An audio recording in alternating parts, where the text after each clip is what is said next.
Ernest Borgnine's voice was warm, rough around the edges, and honest to a fault. So when he finally opened up about Frank Sutton, the man forever remembered as Sergeant Vince Carter from Gomer Pyle U.S.M.C., it felt less like gossip and more like a eulogy from an old shipmate.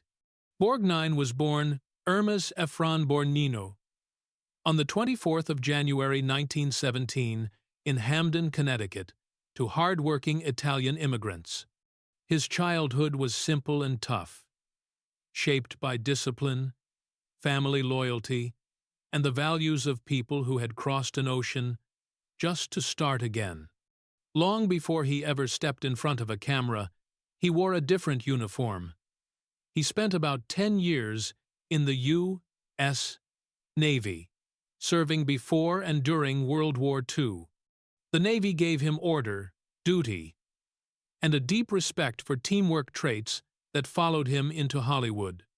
After the war, with no clear plan, it was his mother who told him, "Why don't you try acting?"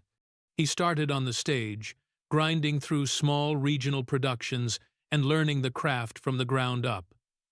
Hollywood didn't quite know what to make of him at first. He wasn't handsome in a polished, matinee idol way. He was stocky, craggy, and utterly real. But that was exactly his power.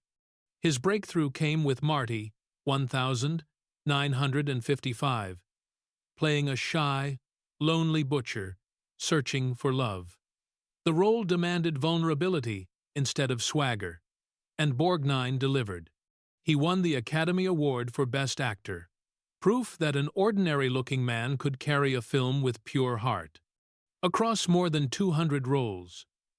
From Here to Eternity, The Dirty Dozen, The Wild Bunch, Escape from New York, and of course, McHale's Navy, he became the ultimate character actor.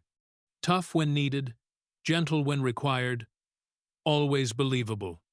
Later, a new generation met him as the voice of Mermaid Man on SpongeBob SquarePants. His private life was as busy as his career.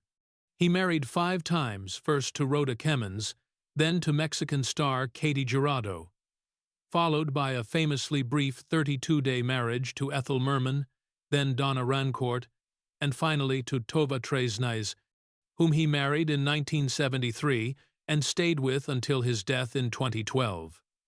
With Tova, he finally found lasting peace and partnership. When asked late in life about Frank Sutton, Borgnine didn't hesitate. Frank was one of those fellows who didn't just walk into a room, he charged into it, he said.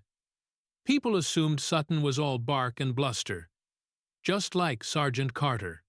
Borgnine insisted that was only half the story.